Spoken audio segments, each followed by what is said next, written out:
Sebelum kita mendengarkan firman Tuhan dengan tema puasa yang dikehendaki oleh Allah, mari kita sama-sama berdoa terlebih dahulu sebelum kita mendengarkan firman Tuhan. Mari kita sama-sama berdoa. Tuhan Bapa kami yang di surga, kami datang padamu Tuhan, mau mengucap syukur untuk segala anugerah yang Tuhan berikan kepada kami. Begitu besar kasih setia Tuhan, dan Engkau tidak pernah meninggalkan kami, meskipun saat ini juga di saat pandemi, kami boleh menerima kebenaran firman Tuhan. Terima kasih Tuhan untuk berkat-Mu, dan jikalau sebentar kami akan belajar firman Tuhan. Kiranya Tuhan kuatkan kami di tengah malam ini, di malam hari ini, kami boleh terus memperoleh kekuatan dan anugerah, supaya kami boleh mendengarkan firman Tuhan, bertumbuh di dalam anugerah Tuhan. Di dalam nama Tuhan Yesus Kristus, Tuhan dan Juru Selamat kami yang hidup, kami sudah berdoa. Amin. Ya, Bapak Ibu Saudara sekalian, tema ini adalah sebuah tema yang biasanya memiliki dua pandangan ya. Bapak Ibu Saudara sekalian, bagi sebagian orang tema ini adalah tema yang membosankan. Tetapi juga bagi sebagian orang, Bapak Ibu Saudara sekalian, tema tentang puasa adalah hal yang menyenangkan juga. Nah, kenapa bisa demikian, Bapak Ibu Saudara sekalian? Ya tentu karena manusia memiliki perbedaan pemahaman tentang puasa. Ya, ada yang sejak kecil diajari tentang puasa. Ada yang sampai besar tidak pernah diajari tentang puasa. Sebagian orang akhirnya menganggap puasa itu membosankanlah, sebuah tindakan yang kuno. Hanya pekerjaan yang sia-sia, tidak menghasilkan apa-apa, tidak produktif, tidak tambah apa-apa, ya, malahan tambah lemes badannya, malahan tambah penyakit. Bagi sebagian orang seperti itu. Puasa menjadi hal yang tidak diinginkan, Bapak Ibu Saudara sekalian, membosankan dan tidak diharapkan. Tetapi sebagian orang lagi menganggap puasa sebagai hal yang menyenangkan. Ya, sebagai hal yang menyenangkan karena apa? Karena kita bisa melatih tubuh kita bisa melatih menahan hawa nafsu, dan juga bisa lebih fokus kepada Allah. Dan secara ekonomi, Bapak Ibu Saudara sekalian, sebenarnya secara ekonomi kita bisa hemat uang juga kok di dompet kita, karena satu hari itu hanya makan satu kali, misalkan seperti itu. Dan juga Bapak Ibu Saudara sekalian, waktu kita berpuasa, orang senang karena apa? Karena resiko perut mengalami kebuncitan itu pun berkurang ya, resikonya. Resiko perut mengalami kebuncitan itu berkurang karena kita puasa. Puasa juga kita sudah tahu, Bapak Ibu Saudara sekalian, puasa itu banyak memberikan kesehatan juga ya, banyak manfaatnya. Nah, sekarang kalau kita mau lihat, Bapak Ibu Saudara sekalian, sekarang kita coba tebak-tebak nih, tebak-tebak tentang realitas manusia berdasarkan pertanyaan tentang puasa ini. Ya, tentang realitas manusia berdasarkan pertanyaan tentang puasa ini. Misalkan pertama, apakah mungkin ada orang yang tidak pernah berpuasa? Nah, pertanyaannya ya, apakah mungkin ada orang yang tidak pernah puasa? Jawabannya mungkin. Misalnya, ada karena memang orang tersebut punya kelemahan tubuh tertentu sehingga tidak memungkinkan dia untuk menahan lapar dan haus. Kemudian bisa juga ada seorang anak yang lahir dalam keluarga tapi tidak pernah tahu pengajaran tentang puasa. Akhirnya seumur hidupnya dia tidak pernah puasa. Pertanyaan selanjutnya, apakah mungkin ada orang yang rutin berpuasa? Apakah mungkin ada orang yang rutin berpuasa? Kita jawabnya secara sens umum aja. Oh ya mungkin. Mungkin. Ada yang berpuasa rutin. Contohnya kalau kita lihat di Alkitab, orang Farisi. Senin dan Kamis, seminggu 2 kali. Bayangkan. Atau kalau mau memberikan contoh, misalkan saya sendiri, Bapak Ibu Saudara sekalian, saya sendiri mulai mempraktekkan puasa, tidak makan, tidak minum, ataupun hanya tidak makan saja tetapi minum, itu mulai dari 2015. Jadi sudah 5 tahun saya berpuasa. Dan tahun ini Bapak Ibu Saudara sekalian, saya sudah berpuasa juga 25 kali. Ya, berarti itu 25 hari maksudnya. Tahun ini. Makanya badan saya juga agak kurusan, Bapak Ibu Saudara sekalian.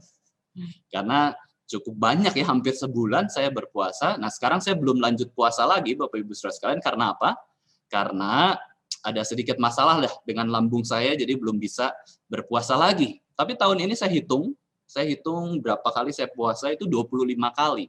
Kalau 25 kali dikalikanlah tentang misalkan biaya makan, nah kita bisa hemat berapa banyak juga Bapak Ibu Saudara sekalian.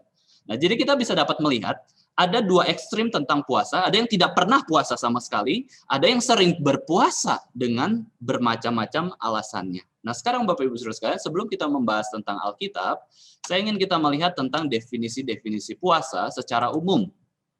Ya, di dalam slide kita bisa melihat bahwa definisi-definisi puasa itu adalah tentang hal yang umum ya, hal yang umum. Hal yang umum berarti kita tidak makan dan tidak minum selama beberapa waktu. Ya, tidak makan, tidak minum selama beberapa waktu, Bapak Ibu Saudara sekalian, ini adalah berpuasa ya, berpuasa. Terus kemudian di dalam bahasa Ibrani biasanya sering digunakan adalah tsum atau tsom ina nafsyo, atau lebih di satu kalimat yaitu adalah merendahkan diri dengan berpuasa. Kalau bahasa Yunani adalah nesteia, yaitu secara sukarela untuk abstinence atau merasa kurang atau merasa lapar, merasa haus. Bapak Ibu Saudara sekalian, itu biasanya definisi puasa pada umumnya. Lalu kemudian Bapak Ibu Saudara sekalian, kalau kita lihat filsuf Plato mengatakan fasting is the greatest remedy, obat paling ampuh, dan the physician within, ya, dokter atau obat, ya, dokter dari dalam tubuh, itu puasa. I fast for greater physical and mental efficiency. Jadi bagi Plato, puasa adalah sebuah efisiensi yang lebih besar lagi yang bisa dilakukan oleh manusia. Efisien berarti Bapak Ibu Saudara sekalian adalah tepat guna, ya, tidak boros gitu ya, dan cermat, tidak buang-buang waktu, tenaga, biaya. Secara fisik kita bisa lebih ringan, lebih produktif, lebih sehat, dan lain-lain. Nah, mental, pikiran lebih bisa dikendalikan, lebih berfokus, lebih produktif. Jadi Bapak Ibu Saudara sekalian, kalau kita lihat puasa itu dalam bahasa Inggrisnya adalah fasting, ya. Puasa itu dalam bahasa Inggrisnya fasting, Bapak Ibu Saudara sekalian. Fasting ini adalah sebuah bahasa yang dinamakan sebagai mempercepatkan, ya. Kalau bahasa sederhananya ya fasting, ya fast itu cepat. Nah, secara terjemahan bebas, Bapak Ibu Saudara sekalian, saya artikan kalau kita fasting itu kita ingin mempercepat sesuatu, Bapak Ibu Saudara sekalian. Kita ingin mempercepat sesuatu, yaitu mempercepat apa? Yaitu mempercepat bagaimana kita memperoleh kebaikan atau doa kita dijawab oleh Tuhan. Kita memperoleh goodness, kebaikan bagi Tuhan dan sesama. Kemudian kalau kita fasting, kita itu ingin mempercepat kedekatan relasi dengan Tuhan. Kalau kita sehari-hari mempercepat relasi dengan orang saja, kita bisa bermacam-macam cara. Misalkan Bapak Ibu Saudara sekalian, bagaimana kita mau mempercepat relasi dengan sesama kita? Ya kita bisa dengan chat, kita bisa dengan telepon, kita bisa ketemu orang tersebut. Atau Bapak Ibu Saudara sekalian, kalau kita mau lebih cepat lagi untuk merasa kenal dan juga merasa senasib dan sepenanggungan, kita bisa mengalami penderitaan bersama. Ya, jadi puasa itu seolah-olah kita mengalami sebuah sedikit hal yang tidak nyaman dalam tubuh kita supaya kita mempercepat relasi dengan Tuhan. Sama seperti kita, Bapak Ibu Saudara sekalian, kenapa suami istri bisa saling setia? Karena mereka sama-sama menderita, sama-sama miskin, sama-sama kurang. Mereka semakin menyatu, semakin setia. Karena dalam penderitaan yang sama. Jadi Bapak Ibu Saudara sekalian, fasting itu seperti itu. Ya, seperti itu mempercepat relasi untuk semakin dekat dengan Tuhan, semakin dekat dengan kebaikan. Maka dari itu kita mempercepat relasi dengan Tuhan. Kalau kita mau mempercepat relasi dengan Tuhan, ada salah satu cara yaitu dengan berpuasalah. Puasa itu apa? Itu adalah sikap hati dan sikap tubuh juga ya. Jadi ini terjemahan lainnya adalah sikap hati, sikap tubuh yang mau merendahkan diri, menyangkal diri, menggunakan waktu untuk Tuhan, ya, menggunakan waktu makan untuk Tuhan. Jadi kita nggak makan, nggak minum, kita untuk mempermuliakan nama Tuhan. Nah, ini adalah sikap hati, sikap tubuh. Puasa adalah sikap tubuh dan sikap hati. Perut yang menahan lapar, tetapi hati terus lapar dan haus akan kebenaran firman Tuhan. Jadi secara fisik kita lapar makanan, Dan secara hati kita lapar dan haus akan kebenaran firman Tuhan. Jadi puasa itu adalah sikap hati dan juga sikap tubuh. Puasa adalah tentang Allah. It's all about God, bukan tentang diri. Nah, seorang teolog mengatakan, Bapak Ibu Saudara sekalian, setelah kita mengenal Tuhan, kebaikan Tuhan, maka kita mau berpuasa. Kenapa kita berpuasa? Karena kita sedang lapar tentang Tuhan. Ya, lapar tentang kebenaran Tuhan. Nah, ini yang kita ingin terus cari. Nah, sekarang Bapak Ibu Saudara sekalian, kalau kita lihat secara umum, ya sebelum kita membahas tentang bagian yang saya ingin bagikan pada malam hari ini, saya ingin memperlihatkan beberapa teks, Bapak Ibu Saudara sekalian, Alkitab yang membicarakan soal puasa ya. Nah, kita lihat beberapa teks yang membicarakan soal puasa, Bapak Ibu Saudara sekalian. Jadi puasa di dalam Alkitab adalah hal yang umum dari 66 kitab PL dan PB. Setidaknya saya hitung-hitung ada kata yang mengacu kepada puasa itu 23 kitab. Nah, sekarang kita lihat, Bapak Ibu Saudara sekalian, tentang pandangan dalam Perjanjian Lama. Disebutkan kata puasa di dalam LAI itu ada 45 kali ya di dalam Perjanjian Lama.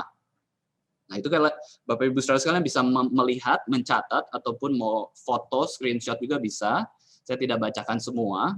Tetapi intinya adalah kalau kita melihat di dalam Perjanjian Lama, baik kitab Imamat, Bilangan, rata-rata ya Bapak Ibu Saudara sekalian, mereka melakukan puasa ketika momen tertentu, yaitu wujud dari perendahan diri. Rendah hati di hadapan Tuhan, berdoa kepada Tuhan, dan ketika mengalami posisi atau kesedihan yang luar biasa, ratap tangis. Misalkan di kitab Hakim-Hakim, ada orang Israel berperang melawan orang Benyamin, wah, perang saudara. Bapak Ibu Saudara sekalian, perang saudara ini sangat sedih loh. Ada kakak kandung dengan adik kandung berperang sampai bunuh-bunuhan, Bapak Ibu Saudara sekalian, itu pengalaman yang sangat menyedihkan. Orang tua yang melihat anak mereka saling bertengkar, saling membunuh, bisa-bisa orang tua juga stres, tapi respon yang paling menunjukkan mereka sangat memperhatikan anaknya adalah dengan berpuasa. Ada kematian orang-orang yang dikasihi. Raja, Saul, Yonatan, orang-orang Israel, wah, mereka berpuasa. Ya, kemudian ada yang mau mencari keputusan untuk mencari keputusan yang tepat di dalam kehidupannya, yaitu dengan mencari Tuhan, yaitu dia juga berpuasa. Ayo, seluruh rakyat berpuasa. Itu Yosafat. Lalu ratap tangis Nehemia, kemudian ratap tangis dari Esther, ya, berpuasa untuk Esther waktu mau menghadap dengan Raja Ahasiweros. Di dalam kitab Mazmur, berdoa kepada Tuhan, ratap tangis. Nah, kitab Yesaya inilah yang akan kita bahas nanti. Puasa yang tidak dikehendaki Tuhan, dan puasa yang dikehendaki oleh Tuhan. Kemudian kita lihat ada puasa Darius, raja orang yang tak mengenal Tuhan saja berpuasa, orang Niniwe saja rajanya berpuasa, meminta penduduknya berpuasa. Bayangin, orang yang tidak kenal Tuhan pun tahu apa itu namanya puasa. Ratap tangis, berdoa kepada Tuhan. Nah, sekarang kita lihat Perjanjian Baru, Bapak Ibu Saudara sekalian. Di dalam Perjanjian Baru kita melihat bahwa di dalam kitab Matius, Yesus berpuasa sebelum pelayanan. Kemudian Yesus mengajarkan cara berpuasa. Kitab Markus dijelaskan puasa orang Farisi, Senin dan Kamis itu ya. Orang Farisi gitu-gitu, Bapak Ibu Saudara sekalian, meskipun kita anggap, wah, sombong lah, pembenaran diri terus, tapi mereka berpuasa. Lukas, cara beribadah Hana, ya, seorang janda tua yang sering di bait Allah, dia berpuasa. Para murid Yohanes Pembaptis sering berpuasa. Orang Farisi berpuasa 2 kali seminggu, ya. Kisah para Rasul, ibadah pada Tuhan dan berpuasa, berdoa pengutusan pelayan itu berpuasa juga. Di dalam 2 Korintus berjaga-jaga dan berpuasa. Nah, Bapak Ibu Saudara sekalian, secara umum PL dan PB ada menjelaskan tentang praktik berpuasa. Dan pada umumnya, Bapak Ibu Saudara sekalian, sebenarnya puasa adalah tanda kesalehan. Puasa adalah tanda kesalehan. Nah, sekarang saya ingin mengajak kita melihat Alkitab kita, Bapak Ibu Saudara sekalian, dari Yesaya 58. Yesaya 58 ayat 1 sampai 12, Bapak Ibu Saudara sekalian. Ya, itu yang menjadi pembahasan kita pada malam hari ini. Yesaya 58 ayat 1 sampai 12. Saya akan membaca perlahan-lahan, Bapak Ibu Saudara sekalian bisa mengikutinya ya. Yesaya pasal 58 ini bercerita tentang apa sih? Judul LAI dalam kitab yang kita miliki adalah kesalehan yang palsu dan yang sejati. Jadi kitab Yesaya pasal 58 bercerita tentang form of piety atau bentuk kesalehan. Ada perbedaan kontras antara kesalehan yang asli dan palsu. Ini dijelaskan di dalam Yesaya 58. Jadi kalau kita bisa melihat di dalam Yesaya 58 ini, Allah melalui Yesaya, Bapak Ibu Saudara sekalian, sangat memperhatikan soal kesalehan umat pilihannya. Allah tentu suka dengan kesalehan. Bahkan Allah pernah memuji Ayub karena kesalehan Ayub.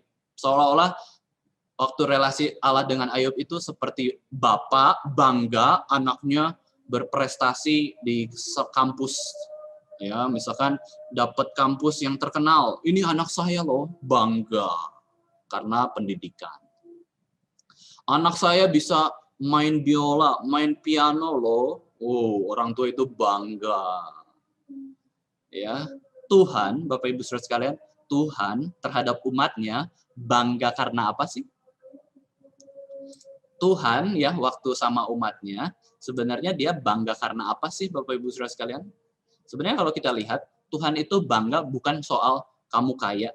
Tuhan itu bangga sama umatnya bukan soal kamu ganteng, cantik, pinter, hebat, terkenal, ya banyak keahlian, bukan.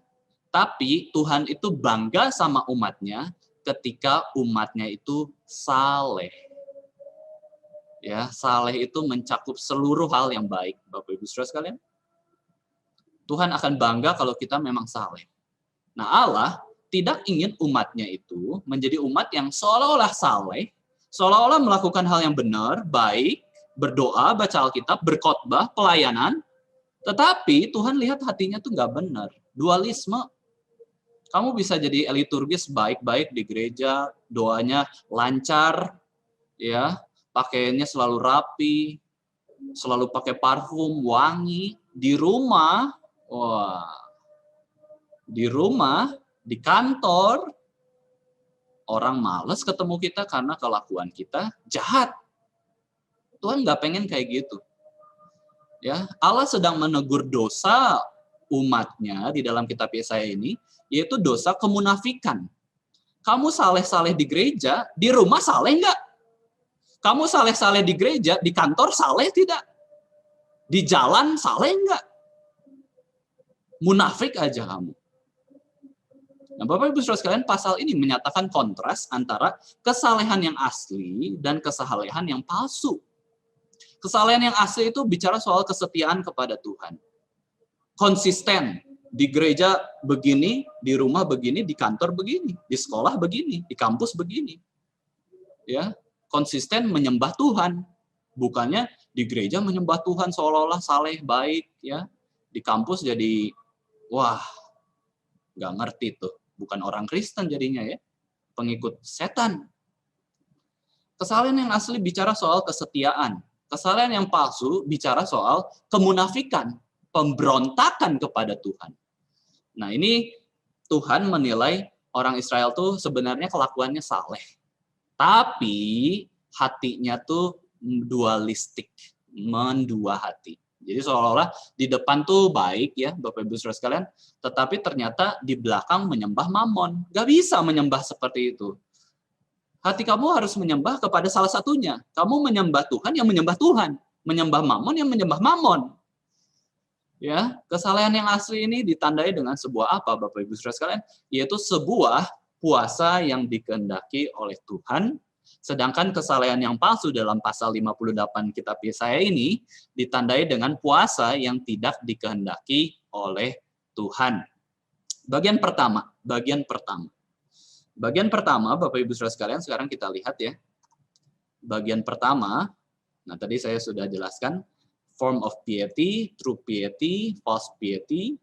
Nah, bagian pertama di ayat 1-4, Bapak Ibu Saudara sekalian, di situ membicarakan tentang apa? Yaitu tentang pemberitahuan bahwa umat Allah itu melakukan kemunafikan atau pemberontakan kepada Allah lewat berpuasa. Bayangkan ya. Kok puasa jadi kayak nggak suci gini ya? Puasa kan baik kan ya? Kenapa jadi pemberontakan lewat puasa? Nah ini menunjukkan bahwa Israel tuh nggak setia meskipun mereka puasa. Ya saya memulai pasalnya dengan menjelaskan pemberontakan umat Tuhan dalam bentuk kesalehan, form of piety ini. Ya, nah form of piety ini sebenarnya nanti kalau kita lihat true piety ini adalah fokus kepada God interest. God's interest ya, God interest. Tetapi false piety ini fokus kepada self interest. Sekarang kita lihat ayat 1, Bapak Ibu Saudara sekalian, saya akan membacakan ya. Serukanlah kuat-kuat, janganlah tahan-tahan, nyaringkanlah suaramu bagaikan sangkakala, beritahukanlah kepada umatku pelanggaran mereka, dan kepada kaum keturunan Yakub dosa mereka. Ya, kalau kita lihat ayat 1 ini, di sini Tuhan menyuruh Yesaya untuk menyerukan bahwa Israel itu sudah berdosa. Ya, sudah melanggar, sudah berdosa. Tetapi Bapak Ibu Saudara sekalian, ini adalah sebuah teguran ya untuk mempertobatkan mereka yang sudah berdosa. Jadi ini bicara soal menegur dosa. Akan tetapi Bapak Ibu Saudara sekalian, di sini mengajarkan bukan menegur dosa yang jelas-jelas kelihatan. Jadi ini agak sulit ya. Bukan menegur dosa yang jelas-jelas kelihatan, yang jelas-jelas merugikan, yang jelas-jelas salah, Bapak Ibu Saudara sekalian, tetapi melainkan menegur dosa yang tersembunyi di balik kesalehan. Dosa kemunafikan ini sangat sulit ditegur, Bapak Ibu Saudara sekalian. Ya, ini menegur dosa yang tersembunyi di dalam kesalehan. Ini adalah hal yang perlu kita pelajari. Saya juga, Bapak Ibu Saudara sekalian ya, terus belajar bagaimana sih cara menegur orang dengan baik. Harus 4 matakah? Di dalam forum rapat bagaimana? Di dalam misalkan khotbah umum bagaimana? Ya. Di dalam kasus-kasus tertentu bagaimana sih menegur orang? Karena ini sensitif sekali. Ada orang yang ditegur dosanya nggak mau ke gereja lagi. Ada yang ditegur dosanya stres. Ada yang ditegur dosanya ngambek. Kalau bahasa Sundanya pundung. Pundungan ya. Ditegur dikit langsung pundung, langsung nangis, langsung ngambek, langsung nggak mau ini, itu. Wah, kan nggak dewasa kan ya. Nah ini sensitif sekali dalam menegur, tetapi tugas Tuhan itu adalah, tugas seorang nabi adalah menegur dosa umatnya, umat Allah, baik Israel maupun Yehuda. Seringkali kita menegur dosa secara terang-terangan yang jelas-jelas salah aja kita sungkan ya, apalagi di Jawa Tengah. Saya tinggal pelayanan di Jawa Tengah ini, wah bahaya Bapak Ibu Saudara sekalian kalau negur ya. Apalagi yang muda negur ke orang tua di budaya timur itu gimana ya? Ya, susah ya.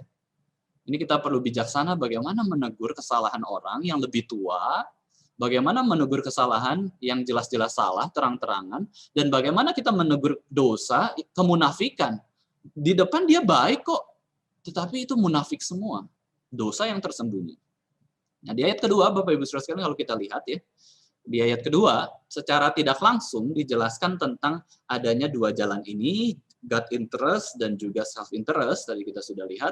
Nah sekarang di ayat 2, ya, di ayat 2, memang setiap hari mereka mencari aku. Jadi saudara sekalian, ini luar biasa ya. Memang setiap hari umat Allah mencari aku dan suka untuk mengenal segala jalanku. Seperti bangsa yang melakukan yang benar dan yang tidak meninggal hukum Allahnya. Mereka menanyakan aku tentang hukum-hukum yang benar, mereka suka mendekat menghadap Allah tanyanya. Jadi Bapak Ibu Saudara sekalian, apa yang dilakukan oleh umat Tuhan adalah mencari Allah. Itu baik, baik. Suka mengenal jalan Allah, itu baik, itu baik. Tidak meninggalkan hukum Allah, mereka ingat, mereka catat, itu baik. Bertanya kepada Allah tentang hukum-hukum yang benar itu apa Tuhan? Aku ingin lakukan hukum yang benar, itu baik. Mereka itu suka berpuasa, mereka suka merendahkan diri. Lalu salahnya di mana? Salahnya di ayat 3 ya. Jadi Bapak Ibu Saudara sekalian yang ada di rumah masing-masing, Bapak Ibu Saudara sekalian bisa buka Alkitab Bapak Ibu di rumah, lihat terus pasal 58 kitab Yesaya. Nah, sekarang kita masuk ke ayat 3.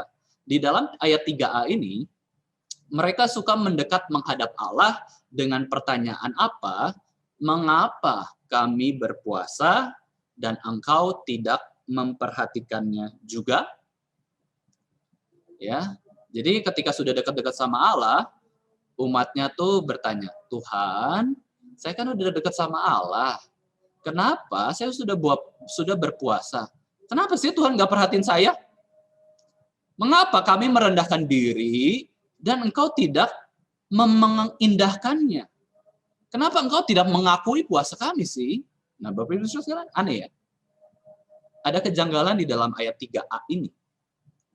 Yesaya 58 ayat 3a ini adalah sebuah apa, Bapak Ibu Saudara sekalian? Ini adalah sebuah pertanyaan penghakiman kepada Tuhan. Judging God. Saya sudah puasa, Tuhan. Saya sudah berdoa, Tuhan. Saya sudah baca Alkitab. Saya sudah cari Engkau terus. Saya sudah ke gereja terus. Mana jawaban doa kamu? Mana Engkau tidak mengakui aku? Engkau nggak memberkati aku? Bapak Ibu Saudara sekalian, ini menghakimi Tuhan. Apa sih hak kita menghakimi Tuhan kalau kita memang sudah berbuat baik? Nggak ada. Kita nggak bisa menuntut jasa kita. Tuhan, saya sudah begini-begini, tolong upah saya. Begini-begini juga. Akui saya di depan orang. Saya sudah pelayanan sungguh-sungguh. Di masa pandemi ini, khususnya tim multimedia ya, tim Aufi, bekerja keras untuk online. Tuhan, apa yang saya dapat? Beri aku sesuatu yang saya inginkan. Karena saya sudah pelayanan begini. Saya sudah puasa, saya sudah berdoa, misalkan kayak gitu ya. Sebenarnya Bapak Ibu Saudara sekalian, kalau memang puasa umat Israel itu benar, umat Yehuda ini benar ya, nggak ada pertanyaan penghakiman itu. Tidak ada menghakimi Tuhan, judging God gitu ya. Tetapi sebenarnya dia akan menyerahkan semuanya kepada Tuhan saja. Ya udahlah, terserah Tuhan kayak gitu ya. Terserah Tuhan. Terserah Tuhan, saya nggak mungkin lah nagih jasa kayak gitu. Nah, Bapak Ibu Saudara sekalian, terus kemudian ini adalah pernyataan self-righteous juga, dosa kesombongan, dengan pola kalau saya sudah rendahkan diri, Tuhan jawab dong doa saya. Indahkan dong sikap rendahan diri saya itu. Nah, Bapak Ibu Saudara sekalian, ini adalah sedang mengkotak-kotakan Tuhan. Kalau saya sudah begini, Tuhan harus begini. Kalau saya sudah melayani, Tuhan harus begini. Jadi sebenarnya ini sedang merendahkan diri enggak? Atau malah self-righteous, menganggap diri benar? Tidak ya. Tidak boleh. Terus kemudian kalau kita lihat mereka itu merendahkan diri, ya. Kalau bahasa terjemahan lainnya adalah afflicted or soul, menyakiti jiwa. Ya, puasa kan salah satunya itu ya, menyakiti jiwa, bukan sekedar tidak makan, tidak minum, tetapi menyangkal diri, menjauhi segala dosa dengan lebih-lebih lagi. Afflicted or soul, menyangkal keinginan berdosa dengan lebih ketat, kayak gitu kan, itu puasa ya. Dia merendahkan diri, tetapi Bapak Ibu Saudara sekalian, kalau kayak begini caranya, ternyata mereka tuh sedang melakukan asketisme. Judging God, self-righteous, asketism. Mereka menyiksa diri supaya lebih rohani, cari Tuhan, puasa, kesalehan palsu, tetapi itu bertentangan dengan kekristenan sebenarnya. Kekristenan menentang asketisme. Itu semua adalah puasa yang tidak dikehendaki oleh Tuhan. Sekarang kita lihat puasa yang palsu, Bapak Ibu Saudara sekalian, di ayat 3b. Saya bacakan ya. Sesungguhnya pada hari puasamu engkau masih tetap mengurus urusanmu dan kamu mendesak-desak semua buruhmu. Jadi puasa yang palsu itu seperti apa, Bapak Ibu Saudara sekalian? Jadi puasa yang palsu itu adalah pertama, mengurus urusanmu sendiri. Jadi puasa yang palsu adalah self-interest, bukan God interest. Pertama, mengurus urusanmu. Kamu puasa betul, kamu doa betul, kamu ke gereja betul, tapi apa yang kamu lakukan sebenarnya hanya mencari kepuasan diri kamu sendiri. You seek your own pleasure. Self-interest. Masih aja ngurus urusan kamu sendiri. Padahal harusnya yang diurus apa, Bapak Ibu Saudara sekalian? Yang diurus adalah urusan Tuhan. Yang kedua, kamu mendesak-desak semua buruhmu. Bahasa Inggrisnya adalah, and you oppress all your workers. Self-interest lagi. Bahasa yang kita kenal adalah eksploitasi. Eksploitasi siapa? Pembantu. Eksploitasi siapa? Pegawai. Eksploitasi siapa? Teman. Maka sekarang kan ada sebutan fake friend, teman palsu. Kenapa? Karena kita eksploitasi teman kita cari keuntungan. Nah, ini kan sedang menindas orang kan ya. Itu puasa yang Tuhan yang palsu lah. Bohong kamu baik-baik di gereja kalau kamu kayak gitu ya, self interest terus. Nah, ayat 4, Bapak Ibu Saudara sekalian, kalau kita lihat ayat 4, di situ dikatakan sesungguhnya kamu berpuasa. Kamu memang puasa. Kamu puasa nih, tapi setelah kamu menahan lapar dan minum, kamu ketemu teman kamu malah berperang, berbantah, berkelahi, memukul dengan tinju yang semena-mena, ya. You fast only to quarrel and to fight and to hit with a wicked fist. Wah, berat ya, Bapak Ibu Saudara sekalian. Katanya puasa tapi bertengkar sama orang, berbantah, berkelahi, memukul semena-mena. Nah, ini adalah bentuk puasa yang tidak dikehendaki Tuhan, yaitu dengan cara berpuasa demikian ya, kamu hanya mencari self interest, injustice, ketidakadilan kepada sesama, dan juga violent atau kekasaran, kekejaman. Itu puasa yang tidak dikehendaki Tuhan. Kalau kamu puasa yang baik ya, puasa yang dikehendaki Tuhan itu kamu cari interest-nya Tuhan, kamu cari keadilan, kamu cari kedamaian, bukan sebaliknya. Ya. Nah, sekarang kita lihat Bapak Ibu Saudara sekalian, puasa yang sejati. Nah, di dalam bagian 2 ya, pasal 58 ayat 5 sampai 6, kita bisa melihat bahwa ayat 5, sungguh-sungguh inikah berpuasa yang kukehendaki dan mengadakan hari merendahkan diri, jika engkau menundukkan kepala seperti gelagah dan membentangkan kain karung dan abu sebagai lapik tidur, sungguh-sungguh itukah yang kau sebutkan berpuasa, mengadakan hari yang berkenan pada Tuhan? Nah, Bapak Ibu Saudara sekalian, ini puasa yang palsu ya. Nah, ini memang di dalam ayat 5 barusan yang kita baca, itu ada gaya retorik. Ya, pertanyaan yang tidak harus dijawab karena kita sudah tahu jawabannya. Itu pertanyaan retoris. Pertanyaan retorik ya, yang menunjukkan itu adalah puasa yang palsu. Jadi, kamu merendahkan diri? Tidak. Kamu menundukkan kepala tapi nggak benar-benar menundukkan, ya, itu salah juga. Kamu mengadakan hari raya yang berkenan kepada Tuhan, itu tidak benar ya. Tidak benar. Kamu tidak melakukan hal-hal tersebut. Kamu justru melakukan yang sebaliknya. Kamu nggak merendahkan diri, kamu nggak sungguh-sungguh tunduk kepada Tuhan, kamu nggak mengadakan hari yang berkenan kepada Tuhan. Ayat 6 dijelaskan sekarang ya. Kita mulai masuk belajar kepada puasa yang sejati yang dijelaskan kitab Yesaya ini. Ayat 6 puasa sejati yaitu pertama yang bukan berpuasa yang kukehendaki ya, yang Tuhan katakan di sini, berpuasa yang kukehendaki ayat 6 ya, Yesaya 58, ialah supaya engkau membuka belenggu-belenggu kelaliman dan melepaskan tali-tali kuk, supaya engkau memerdekakan orang yang teraniaya dan mematahkan setiap kuk.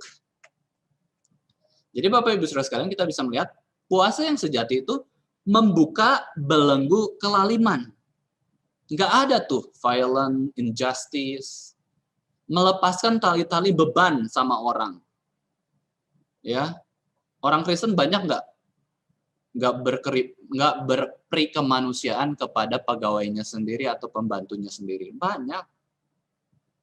Kita ngomong di gereja murah hati, Allah itu adalah Allah kemurahan, penuh kemurahan.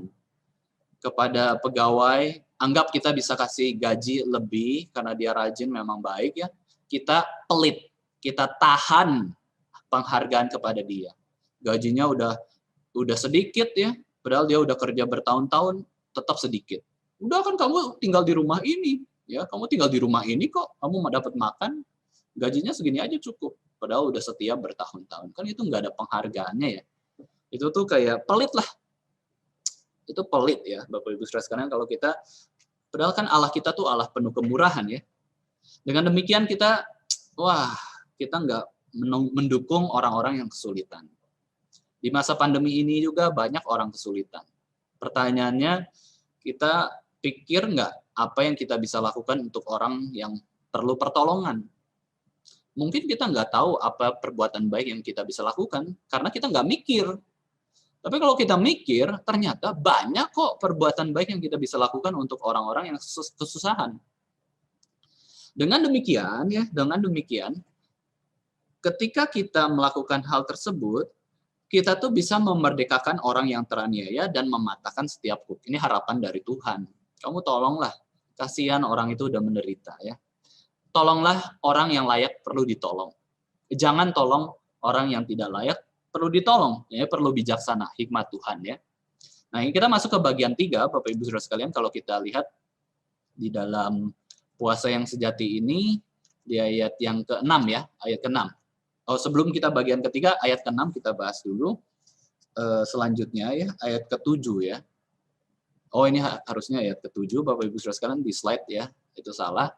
Ayat ke-7, memecah roti bagi yang lapar, membawa ke rumahmu orang miskin yang tak punya rumah, jika melihat yang telanjang memberi pakaian, ya, tidak sembunyikan diri pada saudaramu sendiri. Nah, ini adalah praktek diakonia sebenarnya. Jadi mulai ayat ke-7 ini, Bapak Ibu Saudara sekalian, kita bisa melihat bahwa ini adalah buah rohani dari puasa yang sejati. Buah rohani dari puasa yang sejati adalah apa? Waktu kita puasa, kita lapar, kita haus, kita tetap bisa kasih makanan ke orang. Saya pernah, Bapak Ibu Saudara sekalian, saya lagi puasa, saya belikan makanan ke orang. Tapi waktu saya puasa juga, Bapak Ibu Saudara sekalian, saya pernah diberi makanan sama orang. Jadi saya rencana makan cuma 1 kali dalam 1 hari itu, dan tiba-tiba ada orang yang kirim, jemaat Tuhan kirim ke saya makanan. Berarti 1 hari itu saya nggak beli makanan. Ya, karena saya buka puasanya dengan pemberian dari orang. Tetapi saya pernah juga puasa dan saya membelikan makanan untuk orang lain. Nah, maksudnya adalah kalau puasa yang sejati itu adalah berbuat baik gitu ya. Membawa sesuatu ya, memberi tumpangan, memberi pakaian ke panti sosial gitu ya, tidak menyembunyikan pada saudara kita sendiri. Misalkan saudara kita kan ya kita tahu lah ya, kalau keluarga besar itu bermacam-macam orang, ada yang kesulitan, ada yang bebal ya, ada yang kaya, ada yang miskin, ada yang rajin, ada yang malas. Nah, kalau kita punya saudara yang malas, yang mengganggu, kita sembunyi gitu, nggak mau ketemu dia, cuek, padahal dia lagi butuh bantuan. Nah, itu seperti kita, normal. Tetapi yang Tuhan inginkan adalah waktu kita berpuasa, Bapak Ibu Saudara sekalian, kita itu mempraktekkan diakonia seperti di dalam kitab Matius. Tolong yang tidak punya pakaian, beri makanan kepada yang lapar, beri minuman kepada yang haus, yang di penjara dikunjungi, didoakan, yang di rumah sakit didoakan, ditolong, diperhatikan, ya, yang butuh tumpangan kita beri tumpangan. Dan ketika kita melakukan kebaikan itu semua, kita sedang melakukan kepada Tuhan Yesus Kristus. Ya, ini adalah puasa yang dikehendaki Tuhan, yaitu apa? Worshiping God and doing good deeds and mercy. Jadi puasa yang dikehendaki Tuhan adalah kita betul menyembah Tuhan, berdoa, baca Alkitab, berpuasa, sikap hati, sikap tubuh yang baik. Kemudian jangan lupa melakukan perbuatan baik yang sudah dipersiapkan Allah sebelumnya dan melakukan banyak kemurahan. Itulah hari puasa. Itulah hari puasa, Bapak Ibu Saudara sekalian, menyembah Tuhan, melakukan kebaikan kepada sesama. Hasilnya, hasil dari puasa yang sejati itu ada di ayat 8 sampai 9a, Bapak Ibu Saudara sekalian, kita lihat ya. Saya akan bacakan. Yesaya 58 ayat 8 sampai 9a. Pada waktu itulah terangmu akan merekah seperti fajar, dan lukamu akan pulih dengan segera. Kebenaran menjadi barisan depanmu, dan kemuliaan Tuhan barisan belakangmu. Pada waktu itulah engkau akan memanggil, dan Tuhan akan menjawab. Engkau akan berteriak minta tolong, dan ia akan berkata, ini aku. Wah, saudara sekalian, kalau kita betul-betul melakukan puasa yang sejati, ya, Tuhan akan memberikan kemuliaan kepada kita. Kemuliaan orang yang berpuasa. Kemudian doa kita betul-betul dijawab oleh Tuhan. Sekarang kita lanjut ke bagian selanjutnya, berkat berpuasa apa? Yaitu ayat 9b sampai 12 ya. Ini adalah kondisi yang mendasari kesalehan yang sejati atau puasa yang sejati, Bapak Ibu Saudara sekalian. Kalau kita betul-betul puasa dengan yang dikehendaki Tuhan, dengan sejati, yang akan pada gilirannya terjadi adalah kita yang semakin berubah, semakin baik. Kita tidak memperhatikan kepentingan diri lagi, tetapi kita semakin menjadi serupa dengan Kristus, kita memperhatikan Christ interest, God interest. Hidup kita menjadi saleh, bercahaya, bahkan Bapak Ibu Saudara sekalian, Tuhan memuji orang tersebut. Tuhan memuji orang tersebut. Ini di dalam ayat 9, 10 ya, 11. Nah, sekarang kita baca ayat 11 sampai 12. Pembahasan ayat yang terakhir, Bapak Ibu Saudara sekalian. Ayat 11 sampai 12 di situ dikatakan bahwa berkat Tuhan bagi kesalehan yang sejati adalah ini. Ayat 11 sampai 12 saya akan bacakan. Tuhan akan menuntun engkau senantiasa dan akan memuaskan hatimu di tanah yang kering dan akan membaharui kekuatanmu. Engkau akan seperti taman yang diairi dengan baik dan seperti mata air yang tidak pernah mengecewakan. Engkau akan membangun reruntuhan yang sudah berabad-abad dan akan memperbaiki dasar yang diletakkan oleh banyak keturunan. Engkau akan disebutkan yang memperbaiki tembok yang tembus, yang membetulkan jalan supaya tempat itu dapat dihuni. Jadi Bapak Ibu Saudara sekalian, kita lihat slide ya. Slide itu disebutkan ada 6 hal ya, ada 6 hal setidaknya berkat dari kita berpuasa yang sejati. Ada penyertaan Tuhan. Wah, ini berkat besar ya. Kalau saya ingat dari kisah Yusuf, Bapak Ibu Saudara sekalian, Yusuf kan masih remaja, 17 tahun, dibuang oleh saudara-saudaranya, kakaknya karena iri hati, ke Mesir kan. Dari tanah Kanaan ke tanah Mesir. Nah, waktu di Mesir, dia umur 17 tahun. Bagaimana sih anak labil kayak gitu, anak remaja kayak gitu, hidup di negeri orang, tidak ada orang tua, tidak ada teman Kristen, tidak ada gereja, tapi Yusuf bisa setia sama Tuhan. Gimana sih? Ya, ini tentu kasus khusus ya. Jangan kita samakan semuanya dengan kisah Yusuf ya. Ini kasus khusus. Ya, Tuhan memberikan banyak anugerah kepada Yusuf, anaknya Yakub. Dia nggak ada gereja, nggak ada teman Kristen, nggak ada orang tua, umur 17 tahun, tapi setia sama Tuhan. Jawabannya kenapa, Bapak Ibu Saudara sekalian? Penyertaan Tuhan. Inilah yang kita rindukan sebagai orang Kristen. Tuhan, apakah Tuhan menyertai aku dan aku menyertai Engkau? Tuhan pasti menyertai aku, karena aku sudah percaya Yesus sebagai Tuhan dan Juru Selamat. Tuhan ada dalam hatiku selama-lamanya. Roh Kudus ada dalam hatiku selama-lamanya. Tuhan kita sudah menyertai kita selama-lamanya. Pertanyaannya, sudahkah kita beserta dengan Tuhan? Nah, ini berkat puasa, penyertaan Tuhan, ya, hati yang mau terus menyertai Tuhan, bersama dengan Tuhan. Hati kita menjadi puas, ada kepuasan, ya. Ya seringkali kita dapat cerita kan Bapak Ibu Saudara sekalian ya. Pelayanan itu capek, tapi hati kita puas, ada sukacita. Kalau kita melakukan pelayanan dengan benar. Kalau melakukan pelayanan dengan salah, Bapak Ibu Saudara sekalian, badan capek, hati sombong, ya, bonggo, sombong, wow, besar kepala, itu nggak benar, ya, itu puas yang salah, itu sombong namanya. Tapi ya, maksudnya hatinya puas tuh bersukacita, karena Tuhan memakai kita untuk melayani Tuhan. Ya, ini tidak mudah, ya, tidak mudah untuk memiliki hati yang puas.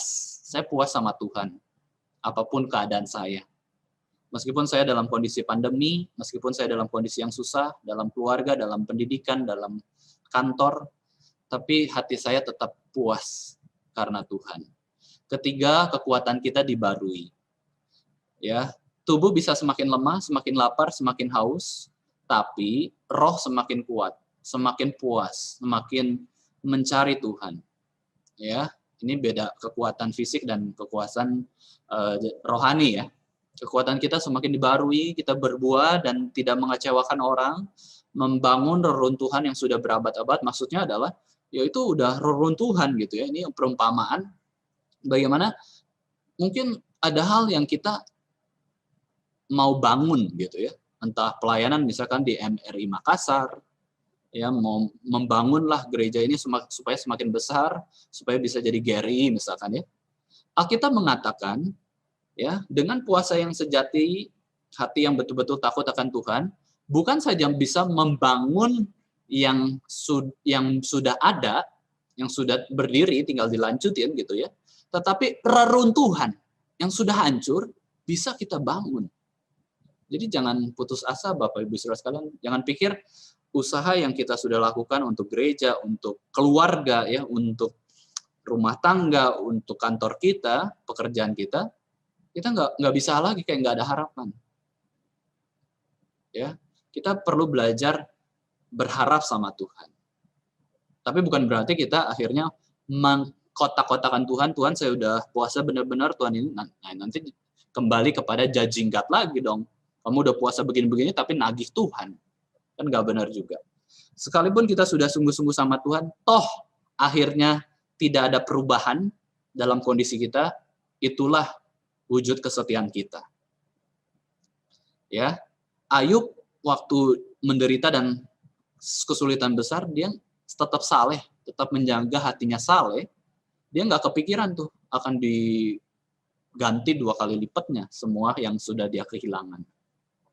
Ya, jadi kemudian yang keenam disebut sebagai orang yang terhormat dan baik, berbuah bagi kerajaan Allah, Bapak Ibu Saudara sekalian. Jadi inilah yang kita harapkan ketika kita memiliki hidup yang saleh. Ya salah satunya dengan berpuasa gitu ya.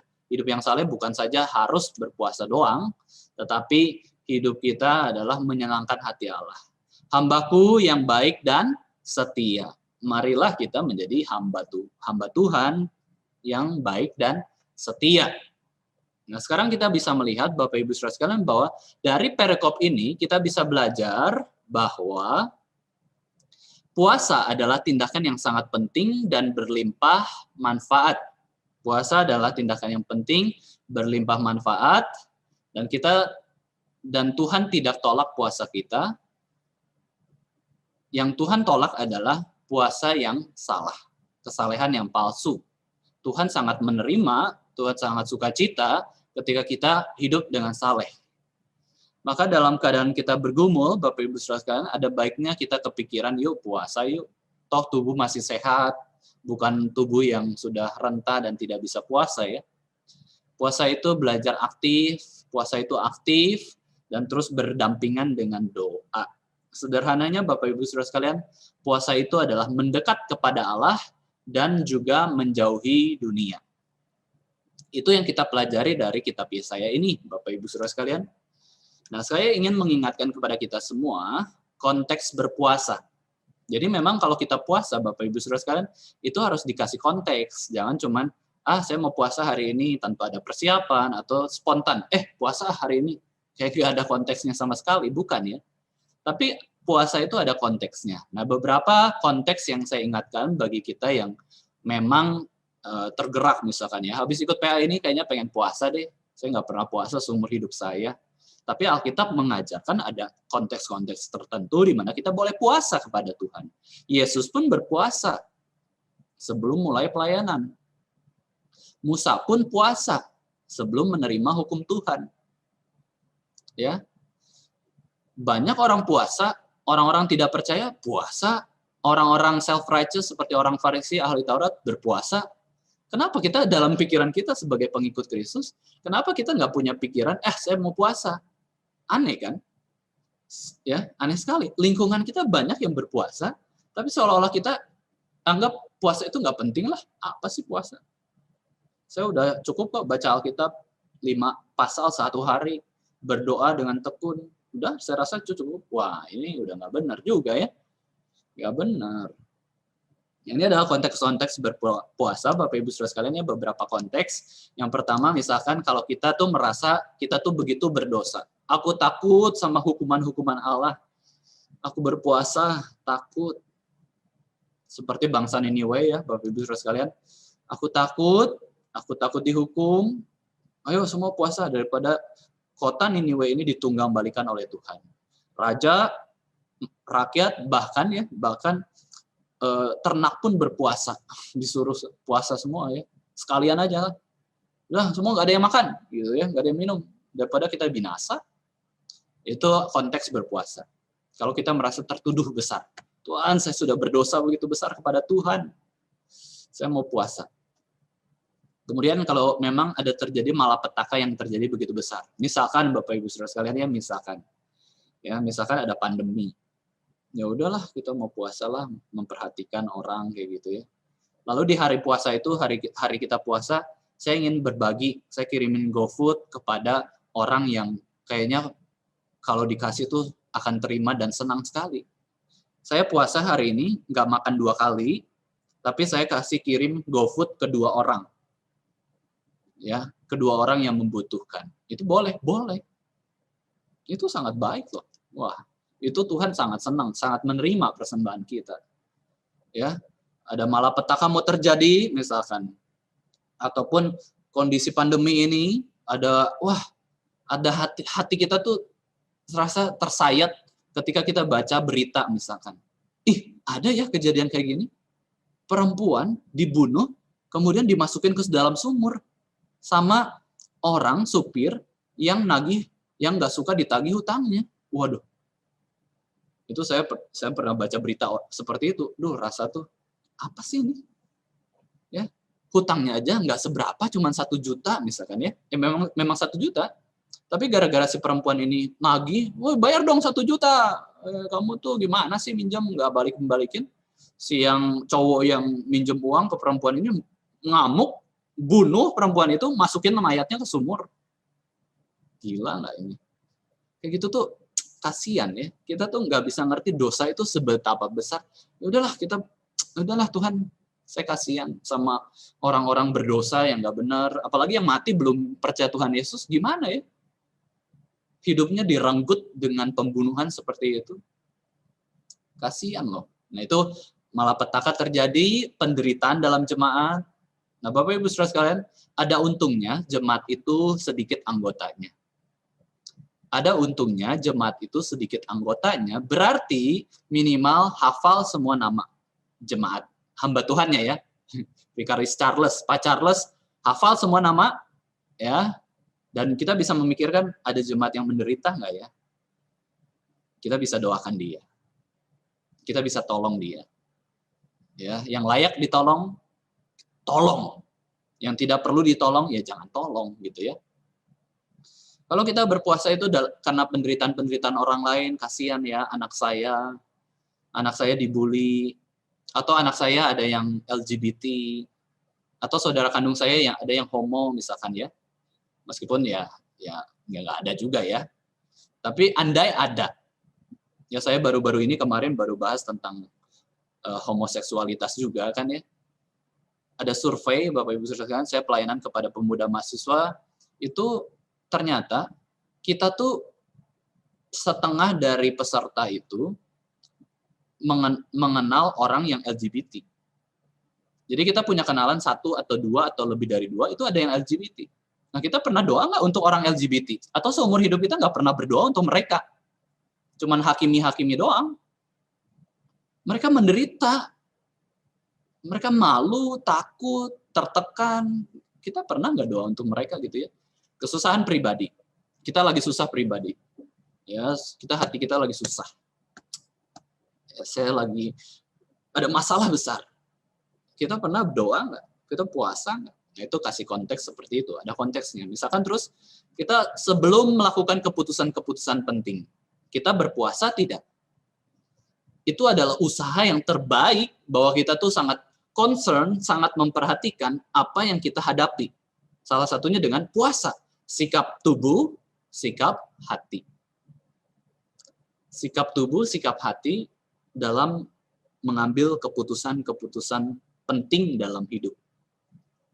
Misalkan pernikahan, ya, misalkan pekerjaan, pilih pekerjaan mana, keahlian mana, belajar keahlian mana, itu harus kita doa. Kita sungguh-sungguh. Maka dari itu, ya ini adalah konteks to matters ya. Konteks matters dalam arti kita jadi ada tujuannya dalam berpuasa, bukan nggak ada konteks tiba-tiba ujuk-ujuk puasa kayak gitu. Slide selanjutnya kita lihat praktek berpuasa, Bapak Ibu Saudara sekalian ya. Ada puasa itu normal ya, ada puasa itu normal, itu dilakukan tanpa makanan selama masa tertentu ataupun hanya memasukkan cairan, air, minum misalkan. Saya nggak makan aja, terus cuman minum aja, karena nggak kuat misalkan tenggorokannya cepat sakit, ataupun udahlah takut ginjalnya kena karena puasa misalkan, jadi cuman minum doang. Lamanya bisa 1 hari, terserah. Ini puasa normal ya. Jadi puasa normal itu adalah tanpa makanan, minuman selama waktu tertentu. Lamanya terserah. Ya. Nah, ini puasa normal tapi masih minum ya, masih minum. Nah, berbeda dengan puasa mutlak ya, Bapak Ibu Saudara sekalian. Kalau puasa normal hanya tidak makan saja ya. Tapi kalau puasa mutlak itu dilakukan tanpa makan dan minuman. Puasa Esther misalkan. Puasa Esther itu, Esther nyuruh puasa tuh nggak makan, nggak minum. Tapi puasa pada umumnya yang tingkat kesulitannya cukup biasa, normal, adalah dia nggak makan saja tapi masih minum ya. Gitu ya. Yang ketiga, puasa parsial itu melibatkan penghilangan jam makan dalam 1 hari atau menghilangkan makanan tertentu untuk suatu masa tertentu. Jadi parsial nih. Jadi 1 hari ini saya nggak makan cuman siang aja. Itu puasanya. Atau dalam 1 minggu ini saya nggak makan yang manis-manis karena saya diabetes misalkan ya. Atau saya pengen melatih diri misalkan kayak gitu ya. Atau nggak makan yang asin-asin karena saya darah tinggi dalam 1 bulan. Atau nggak makan yang pedes-pedes karena saya asam lambung, saya 1 bulan nggak makan yang pedes-pedes. Puasa parsial. Tapi ini kan bicara soal secara fisik ya, bukan secara rohani. Tujuan-tujuannya ya tadi sudah dikasih konteks. Nah, kemudian puasa bergilir itu apa? Puasa bergilir adalah melibatkan penghindaran makan tertentu secara berkala. Jadi ya bergilir lah. Misalkan minggu ini saya nggak makan ini tertentu, minggu depan nggak makan makanan tertentu, minggu depan lagi nggak makan makanan tertentu, diganti-ganti seperti itu ya. Jadi kita bisa banyak pilihan soal puasa fisik ini ya. Nah, biasanya memang puasa itu soal makan dan minum. Tetapi pengertian yang lebih luas, Bapak Ibu Saudara sekalian, semakin kita mendalami puasa ya, semakin mendalami puasa itu bicara soal sangkal diri dan pikul salib. Sangkal diri dan pikul salib. Puasa itu bukan hanya makan dan minum saja. Ternyata Bapak Ibu Saudara sekalian, puasa itu bisa juga puasa nonton film Korea. Bisa juga puasa nonton Netflix. Bisa juga puasa main game atau Instagram. Kalau yang sudah kecanduan media sosial, Bapak Ibu Saudara sekalian, coba challenge diri kalian. 1 bulan ini saya nggak buka Instagram. 1 bulan ini saya nggak buka Facebook. Kalau bisa, itu menunjukkan Bapak Ibu Saudara sekalian tidak memberhalakan media sosial. Kecuali memang untuk pekerjaan, sumber penghasilan yang masa kita nggak kerja toh. Tapi kalau cuman sekedar lihat ini, lihat itu, stalking orang, kenapa sih? Ngapain sih hidup kita memang cuman nontonin hidup orang gitu ya? Nggak usah lah. Kita bisa puasa hangout. Udah, saya nggak malam minggu sama teman-teman, ngabisin uang aja gitu ya. Misalnya dalam 3 bulan gitu. Bagi ibu-ibu yang suka shopping atau ke salon ya, yang keseringan, udah coba puasa. Ya udah deh, shoppingnya dikurangi. Ya. Masa karena harus pandemi jadi shoppingnya dikurangi. Gara-gara pandemi jadi semua dikurangi, gara-gara pandemi semua jadi puasa kan enggak kan. Kita harus bisa kendalikan diri. Puasa ngemil, siapa yang suka ngemil? Hati-hati, bisa sakit juga ya. Puasa marah, puasa ngeluh, puasa ngomelin pasangan, puasa ngomelin anak. Coba Bapak Ibu Saudara sekalian, bagi yang Bapak Ibu Saudara sekalian adalah orang tua, coba 1 hari gitu ya. Kalau keseringan ngomel, ngeluh, marah sama anak, coba shoot Satu hari diemlah sama anak, kasihan anak diomelin terus, pasangan diomelin terus. Memang kesalahan mereka setiap hari, tapi nggak harus kan kita omelin tiap hari. Puasalah, nggak usah ngomelin. Coba puasa, coba sangkal diri, pikul salib. Ya bukan berarti kita nggak boleh ngomel ya. Boleh, tapi jangan sampai kebiasaan, kecanduan, candu loh ya. Itu bisa jadi candu juga ngomelin orang. Di Alkitab juga disebutkan Bapak Ibu Saudara sekalian tentang puasa berhubungan seksual. Ya, ambil contoh 2 kali ya. Puasa hubungan seksual di dalam Keluaran 19 ayat 15. 3 hari bangsa Israel mau ketemu Tuhan di Gunung Sinai, itu mereka tidak berhubungan seksual. Itu di Perjanjian Lama 1 kali. Di dalam Perjanjian Baru 1 kali juga. 1 Korintus 7 ayat 5 disebutkan, oke, kalau ada pasangan suami istri, ya, kalau mau ambil waktu untuk pisah dalam waktu yang singkat, nggak boleh pisah lama-lama ya suami istri ya, pisah dalam waktu singkat untuk mengambil waktu berdoa masing-masing, monggo. Itu kata Paulus, 1 Korintus 7 ayat 5. Berarti mereka berpuasa hubungan seksual. Karena apa? Karena pisah kan? Ya kalau satu rumah ya maksudnya pisah juga bisa beda ruangan aja sih. Tapi maksudnya pisah kan berarti tuh ya tidak seperti biasanya gitu. Berdoa masing-masing dalam waktu misalkan 3 hari aja, short time ya. Waktu yang pendek aja, waktu yang singkat aja, yaudah 3 hari kita pisah supaya kita nggak marah terus, nggak saling menyakiti, kata-kata kita nggak sampai jadi cerai gitu ya. Mending kita diam dulu 3 hari, berarti nggak berhubungan seksual, berarti ini puasa hubungan seksual di dalam 1 Korintus ini. Ya, di Alkitab Perjanjian Lama juga udah kita jangan. Terus Bapak Ibu Saudara sekalian, ada satu panglima Daud yang sangat jujur, sangat hebat, sangat setia, dia juga puasa. Puasa nggak mau tidur sama Batsheba. Namanya adalah Panglima Uria.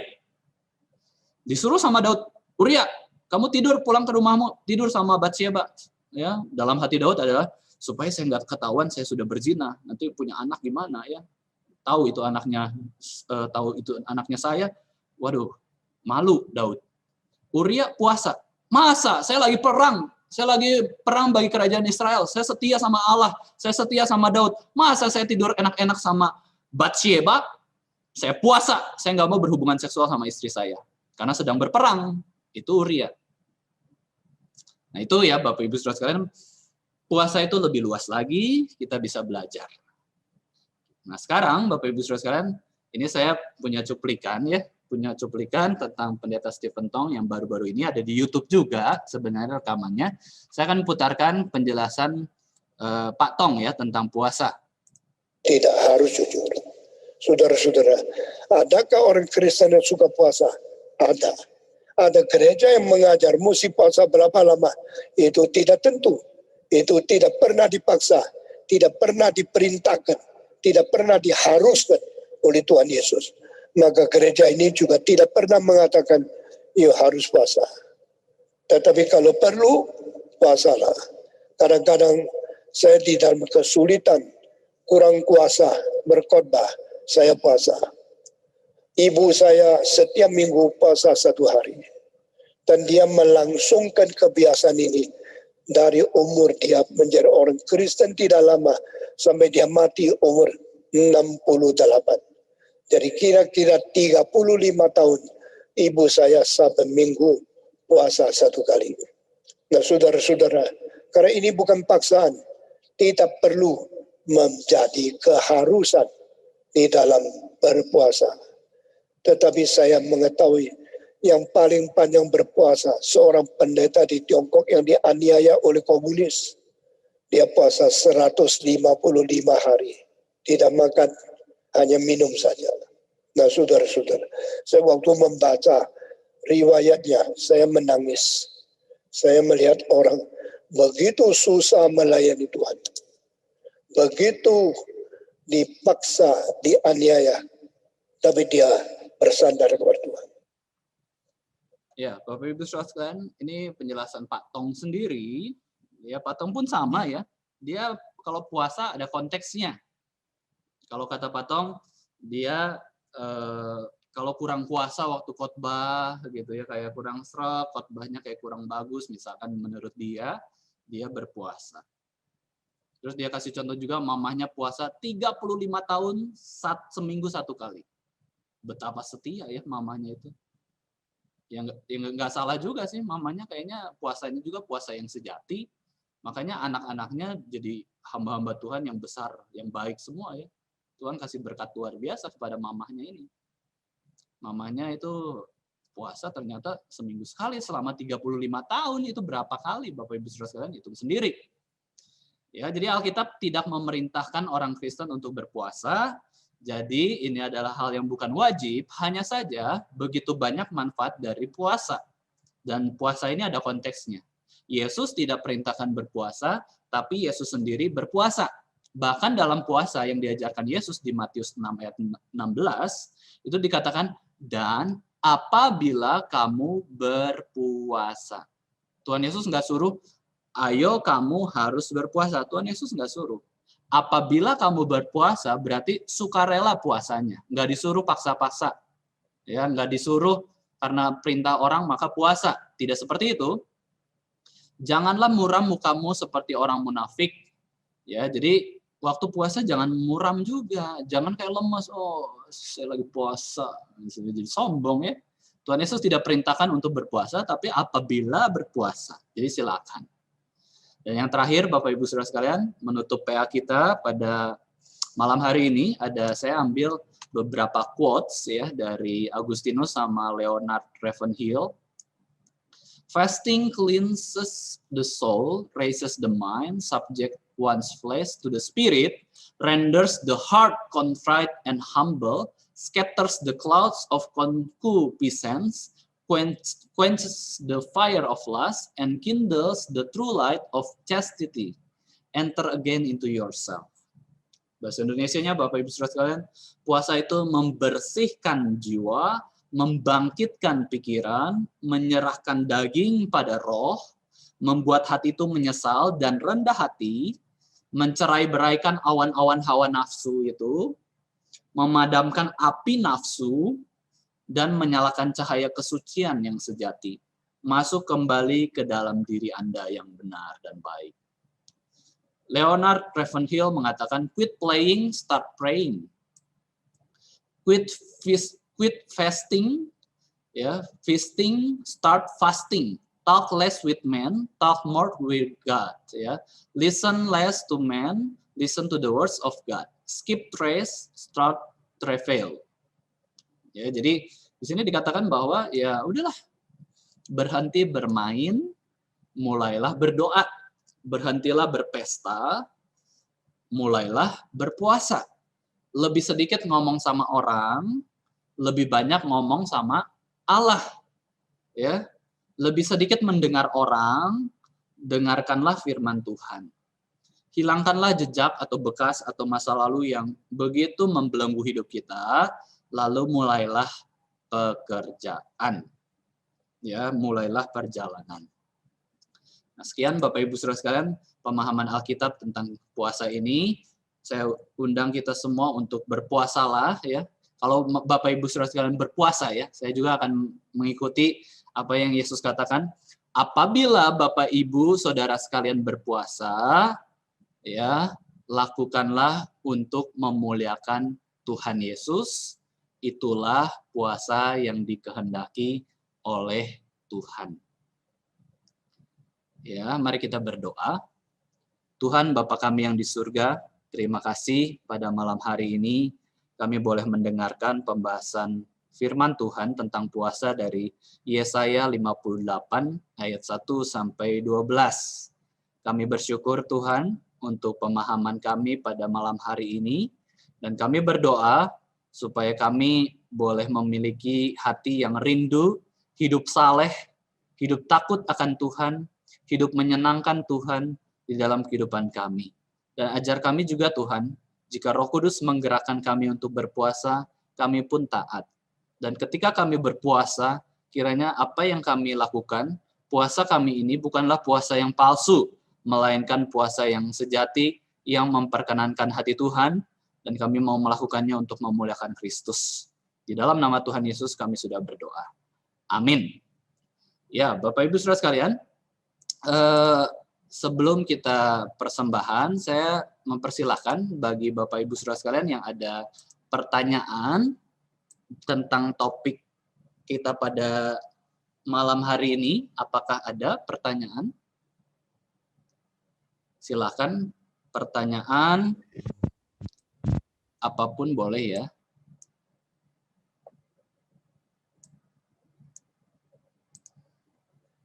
Langsung saja di-unmute atau lewat chat juga boleh, kolom chat tulis pertanyaannya lalu bisa dijawab. Silakan. Alvin, mau tanya boleh? Oh iya ya, Tommy dulu atau Pak Tommy dulu atau Ibu Elizabeth dulu? Pak Tommy aja dulu. Oh iya. Silakan Pak Tommy. Pak Marvin, Ya. saya mau tahu nih, kan kebanyakan aktivitas puasa-puasa begini kan suka dilakukan oleh kawan-kawan kita dari gereja-gereja atau gerakan-gerakan karismatik ya, karena doa semalam suntuk, doa puasa dan sebagainya. Ya. Nah, di kita Reform bagaimana Pak pola puasa kita gitu loh Pak? Terima kasih Pak. Oke, makasih.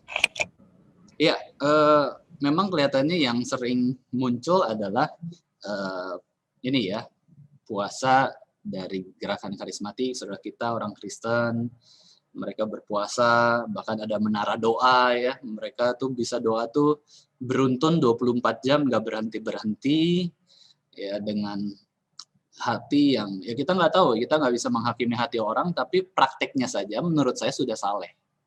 Kita boleh acungkan jempol untuk mereka, karena mereka sebutnya mereka berdoa, ya kita percaya mereka berdoa. Mereka berpuasa, ya kita percaya mereka berpuasa. Tapi masalahnya hatinya kan kita nggak tahu. Ya, kita nggak tahu teologi yang membelakangi mereka apa. Misalkan mereka pikir bisa mengubah kedaulatan Tuhan, misalkan. Nah, itu kan kita nggak setuju kan. Tapi kalau mereka intinya adalah mau dekat sama Tuhan, mau berharap sama Tuhan, itu sangat bagus. Kita harus belajar sama mereka. Nah, kalau orang Reform bagaimana? Apakah kita pernah puasa? Apakah kita pernah menggerakkan jemaat untuk berpuasa? Setidaknya yang sering terjadi adalah kita mau rally doa. Rally doa ketika ada KKR, kita doa syafaat terus-menerus beberapa kali. Terus boleh kok kita berpuasa kayak gitu ya. Memang saya juga belum tahu ya, belum banyak dengar juga ada puasa yang digerakkan misalkan oleh Pak Tong ya misalkan atau hamba-hamba Tuhan GRI. Tapi saya yakin mereka pun mengerti tentang hal ini. Buktinya kan Pak Tong sendiri ya puasa, tapi dia nggak menunjukkan, nggak memaksa orang juga untuk berpuasa, karena itu balik lagi. Kalau kita mengerti Alkitab, lama-kelamaan kita akan mau mencoba berpuasa gitu. Karena setiap orang itu ada titik poin terendah dalam hidupnya. Dan kalau kita lihat orang yang dalam titik rendah hidupnya itu ada satu pilihan yang muncul yaitu berpuasa. Jadi ini juga bukan hal yang wajib kan. Kalau wajib mungkin kita akan terus menekankan ayo puasa-puasa. Tapi ini bukan hal yang wajib. Ini hal yang karena kesadaran kita menunjukkan kita mau merendahkan diri bergantung sama Tuhan. Jadi boleh saja sebenarnya nggak ada masalah misalkan Pak Tommy rasa kalau jemaat yang puasa hamba Tuhan nggak puasa kayaknya kurang afdol ya. Boleh tanya sama Pak Charles misalkan, Pak gimana kalau gereja kita puasa?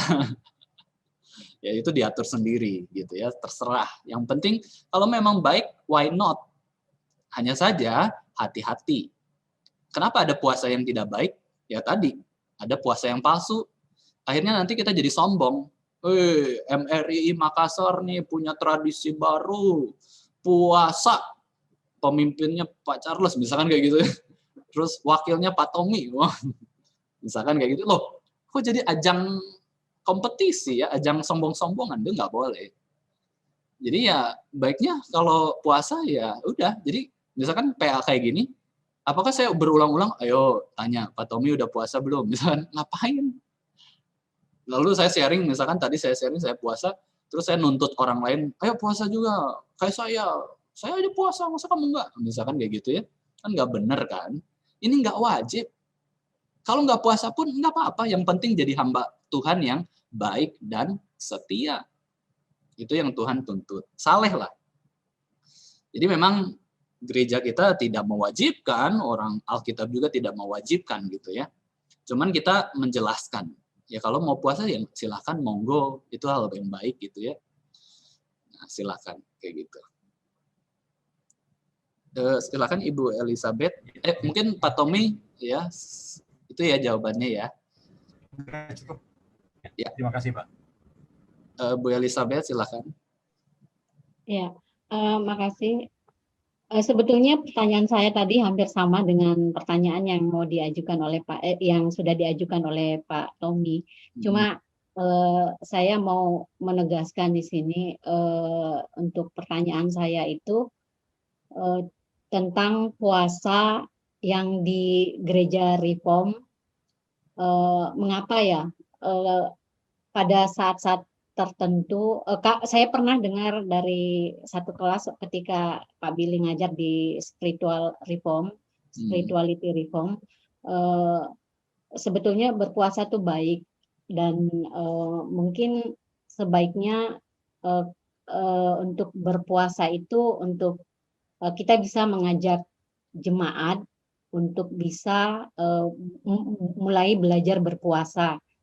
Supaya jemaat juga tuh bisa mulai mengetahui bahwa orang Kristen itu sebetulnya juga diajarkan berpuasa. Dalam hal ini sekarang kita dari gereja karismatik maupun dari gereja Katolik dan orang Muslim itu, kita sebagai orang Protestan itu dilihat paling tidak pietis sekali karena tidak pernah berpuasa. Nah, oleh Pendeta Billy, dia mengharapkan sebetulnya sekali-sekali kita mengajak jemaat untuk mengenal dan belajar berpuasa itu boleh, tapi mereka harus sudah bisa mengerti tentang bagaimana maksud dan tujuan puasa yang benar itu dari Alkitab. Nah, itu sih sebetulnya yang saya mau sampaikan aja, Pak. Ya, Oke, terima kasih. makasih. Ya jadi ya Pak Billy juga ternyata mengajarkan juga ya, berharap kalau memang jemaat bisa diajak, ya diajak kayak gitu ya. Saya pikir betul, itu puasa kan perlu penjelasan ya. Jadi dalam 1 tahun hidup kita, Bapak Ibu Saudara sekalian ya, sangat mungkin bahwa di dalam kehidupan kita ini ada masa-masa sulit kan ya. Ada masa-masa sulit dalam 1 tahun aja. Mungkin 1 tahun sekali atau 1 tahun 2 kali atau 2 tahun sekali atau 2 tahun 2 kali ada masa-masa sulit. Mungkin itu waktu-waktu kita memang bisa memilih untuk berpuasa. Dalam arti kita ingin semakin dekat sama Tuhan. Semakin saleh, itu kan tujuannya ya. Ya boleh aja. Atau mungkin kalau mau puasa ya dengerin PA ini dulu, ikut PA dulu ya 1 kali. Ya mungkin di dalam 1 tahun ada PA 1 kali tentang puasa supaya orang tuh ngerti kan, menjalaninya dengan tidak salah kayak gitu. Itu bisa juga. Itu yang hal yang baik. Betul ya. Ini kan puasa tuh sangat praktikal karena ini kita bisa lakukan setiap hari. Ya, makan minum kan setiap hari kita makan minum seperti itu. Jadi ya sebenarnya nih sangat praktikal gitu ya. Terima kasih Bu tambahannya. Jadi ada chat dari Pak Ferdi. Apakah puasa selalu identik dengan pengurangan hal-hal negatif? Apakah juga bisa berarti penambahan hal-hal yang positif? Oke. Ya. Puasa itu memang secara definisi itu adalah pengurangan ya. Kita nggak makan ini, nggak minum ini, merendahkan diri. Jadi tinggi kita 170, merendahkan diri dikurangi jadi tingginya cuman 10 cm misalkan. Sampai kita doa itu tiduran di lantai kayak Martin Luther. Saya kadang-kadang bukan iseng ya, coba juga merendahkan diri itu seperti apa ya, nempel sama lantai itu terus berdoa sama Tuhan tuh kayak gimana gitu ya. Nah biasa puasa itu lebih kayak penyangkalan diri ya. Tapi kalau penambahan hal-hal positif itu adalah lebih ke arah ini sih, lebih ke arah ini bertumbuh. Kita bilangnya bertumbuh kali ya. kita bertumbuh dalam pengenalan akan Tuhan, bertumbuh dalam iman, pengharapan, dan kasih. Hal-hal positif itu kita latih diri kita ibadah, itu lebih kan itu sifatnya menambah. Kita semakin setia, semakin baik. Yaitu boleh saja sih, nggak masalah juga kita mengerti puasa sebagai penambahan hal positif, tapi biasanya ya itu lebih mengurangi ya. Nah, dan memang kalau kita lihat juga sebenarnya waktu kita lihat bahas Yesaya 58 ini, waktu kita mengurangi sesuatu, apakah kita selesai puas kita mengurangi sesuatu? Enggak, ternyata. Kita harus didorong oleh Tuhan lakukan sesuatu pekerjaan. Nah, ini namanya pelayanan. Pelayanan. Sisi positifnya adalah pelayanan ya. Penambahan itu pelayanan. Waktu kita melayani, kita mengurangi tenaga kita, mengurangi waktu kita, tetapi menambah kekuatan iman kita dan rohani kita. Ya, ini jadi memang saling mempengaruhi lah dua hal ini. Jadi seperti itu ya Pak Ferdi. Jadi puasa ya memang pada umumnya negatif ya, mengurangi, tetapi yang positif itu bertumbuh kayak pelayanan.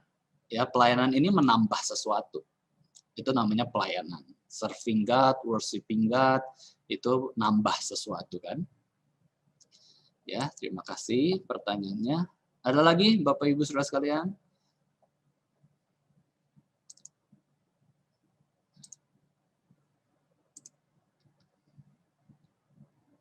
Ada sebelum kita memberikan persembahan, menyanyi persembahan, menyanyi pujian, ada?